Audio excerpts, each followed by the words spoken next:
তৃতীয় শ্রেণীর শিক্ষার্থী বন্ধুদের জন্য ৮৫ পৃষ্ঠার ২ নং প্রশ্নের সমাধান। ৮৫ পৃষ্ঠার ২ নং প্রশ্নে কি বলা হয়েছে? রহিম সাহেব ১৮৫ টাকা ধরে ৪টি তরমুজ কিনে দোকানদারকে ৭৫০ টাকা দিলেন। দোকানদার তাকে কত টাকা ফেরত দিবেন?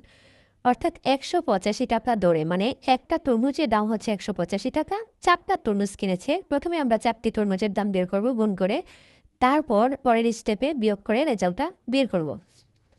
প্রথমে আমরা লিখব একটি তরমুজের দাম ১৮৫ টাকা, সুতরাং 4টি তরমুজের দাম বেশি হবে, তাই ১৮৫কে ৪ দিয়ে গুণ করব। ৪ ৫ 20 শূন্য, হাতে আছে 2, 4 8 32 আর 2 এ 34, 34 এ 4, হাতে আছে 3, 4 একে 4 আর 3 এ 7, 740 টাকা।